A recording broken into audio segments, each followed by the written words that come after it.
அதிமுக தொண்டர்கள் உட்பட அதிமுக தலைமையிலான தேசிய ஜனநாயக கூட்டணி கட்சி தொண்டர்கள் வரை அனைவரும் உற்சாகமாக இருக்கக்கூடிய ஒரு தருணத்தில் நாம் இருக்கிறோம். ஏனென்றால் கிட்டத்தட்ட 4 கருத்து கணிப்புகள் அதிமுகவிற்கு சாதகமாக வந்திருக்கிறது. இதில் எக்ஸிட் போல், ஒப்பீனியன் போல் என்பதை நாம் முதலில் புரிந்து கொள்ள வேண்டும். ஒப்பீனியன் போல் என்பது தேர்தலுக்கு, அதாவது வாக்குப்பதிவிற்கு முன்னாடி நடக்கக்கூடிய ஒரு போல் தான் ஒப்பீனியன் போல். அதில் யார் ஆட்சி அமைப்பார்கள் என்ற கருத்து கணிப்புகள் சிலவற்றை வரும். அதே போல் எக்ஸிட் போல் என்பது மக்கள் வாக்கு செலுத்திய பிறகு, வெளியில் வந்த பிறகு யாருக்கு வாக்களித்தோம் என்பதை சொல்லக்கூடிய ஒரு போல் தான் எக்ஸிட் போல். அதாவது தேர்தலுக்கு பிந்தைய கருத்து கணிப்பு. அதில் மக்களுக்கு ஆட்சி மாற்றம் தேவை என்ற மனநிலை மட்டும் தெளிவாக வெளியாகி இருக்கிறது. அந்த வகையில் தற்போது வந்திருக்கக்கூடிய 4 கருத்து கணிப்புகளில் அதிமுகவிற்கு சாதகமாக வந்துள்ளது. அகில இந்திய செயற்கைக்கோள் தொலைக்காட்சி நடத்திய கருத்து கணிப்பில் அதிமுக 190 தொகுதிகளில் வெற்றி பெறும் என்று தெரிவித்திருக்கிறது. அதே சமயம் பிக் மீடியா 124 முதல் 127 தொகுதிகளில் அதிமுக வெற்றி பெறும் என்று கூறியிருக்கிறது. அதாவது 36.50% வாக்குகள் பெறும் என்று கூறியிருக்கிறது. அதே போல் ஜேவிசி கருத்து கணிப்பில் 128 முதல் 147 வாக்குகளை பெறும் என்றும் தெரிவித்திருக்கிறது. அதே போல் டிமோஸ் ப்ராஜெக்ட் என்ற நிறுவனம் நடத்திய கருத்து கணிப்பில் அதிமுக 133 முதல் 149 தொகுதிகளை கைப்பற்றும் என்று தெரிவித்திருக்கிறது.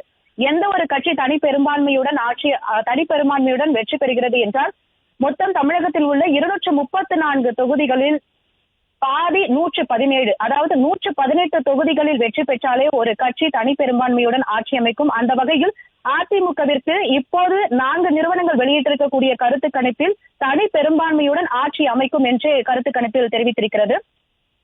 அதே போல் நியூஸ் 18ம் 40% வாக்குகளை அதிமுக பெற்றிருக்கிறது என்று கூறியிருக்கிறது. கடந்த 2011 சட்டமன்ற தேர்தலை நாம் ஜனநாயக திருவிழா என்று குறிப்பிட வேண்டும். ஏனென்றால் அந்த நேரத்தில் கருத்து கணிப்புகள் பொய்யாக வெளியிடப்பட்டிருந்தது. ஆனால் அது பொய் என்பதை நிரூபிக்கும் வகையில் அதிமுக மிகப்பெரிய வெற்றியை பெற்றிருந்தது. தற்போது கூட பல்வேறு ஊடகங்களில் தவறான கருத்து கணிப்புகள் வருவதாக அதிமுக தொண்டர்கள் தெரிவிக்கிறார்கள். தற்போது நமக்கு வந்திருக்கக்கூடிய தகவலின்படி கிட்டத்தட்ட 120க்கும் மேற்பட்ட தொகுதிகளில் அதிமுக கைப்பற்றும் என்று தகவல் வந்திருக்கிறது. அதிமுக 2011 உண்மையான ஜனநாயக திருவிழா நடைபெற்று என்று சொல்லக்கூடிய அளவிற்கு, ஏனென்றால் அன்று பதிவான வாக்குகள் 3,68,86,226 வாக்குகள் பதிவாகி இருந்தது. வாக்கு சதவீதம் என்று பார்த்தால் 78.29%. 2006 தேர்தலை விட 2011 வாக்கு சதவீதமானது கிட்டத்தட்ட 8% அதிகரித்திருந்தது. அதே போல்தான் இன்றைய தேர்தலிலும் கடந்த 2021 தேர்தலை ஒப்பிடும்போது 2026 தேர்தலில் கிட்டத்தட்ட 25 லட்சம் வாக்குகள் கூடுதலாக பதிவாகி இருக்கிறது.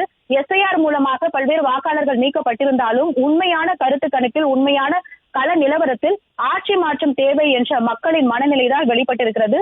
முக்கியமாக கொங்கு மண்டலத்தை பொறுத்த வரைக்கும் சேலம், ஈரோடு மேற்கு ஆகிய மாவட்டங்களில், தொகுதிகளில் எல்லாம் அதிமுக மிகப்பெரிய அளவில் வெற்றி பெறும் என்று கருத்து கணிப்பில் சொல்லப்படுகிறது. அதே சமயம் தென் மாவட்டங்கள், டெல்டா மாவட்டங்கள், கொங்கு மண்டலத்தில் அதிமுக மிகப்பெரிய வெற்றி பெறும் என்றும், சென்னை போன்ற பகுதிகளில் பல்வேறு தொகுதிகளில் வெற்றி பெறும் என்றும் கருத்து கணிப்புகள் தெரிவிக்கின்றன.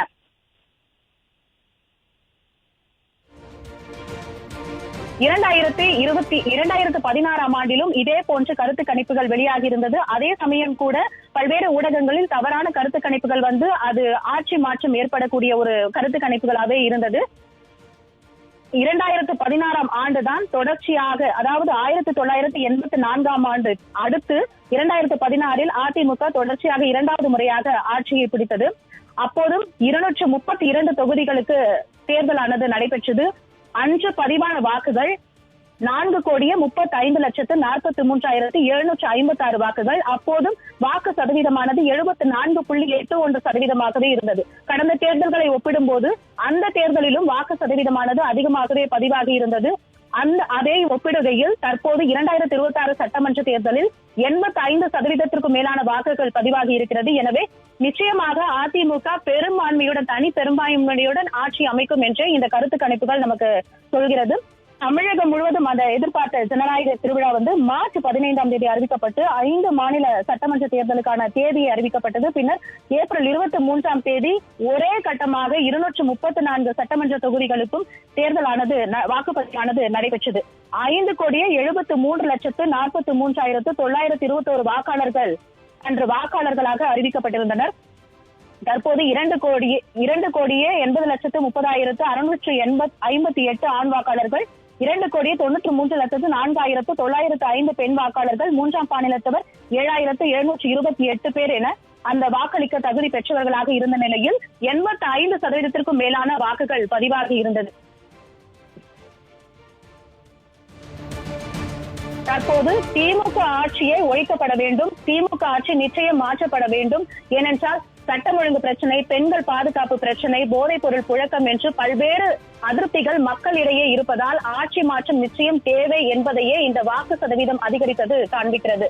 நிச்சயமாக CNN News 18 அது தெரிவித்த கணக்கின்படி 114 முதல் 124 தொகுதிகளில் அதிமுக தனிப்பெரும்பான்மையுடன் ஆட்சி அமைக்கும் என்றும், அதேபோல் JVC கருத்து கணிப்பில் 128 முதல் 147 தொகுதிகளில் அதிமுக ஆட்சி அமைக்கும் என்றும், டிமோக் ப்ராஜெக்ட் 133 முதல் 149 தொகுதிகளில் வெற்றி பெற்று ஆட்சி அமைக்கும் என்றும் தெரிவிக்கிறது. அதே சமயம் சிக் மீடியா இடம் வளம் நிறுவனம் நடத்திய கருத்து கணிப்பில் 36.50% வாக்குகள் பெற்று அதிமுக 124 முதல் 127 தொகுதிகளில் வெற்றி பெற்று ஆட்சி அமைக்கும் என்றும் தெரிவித்திருக்கிறது. சுரேஷ்.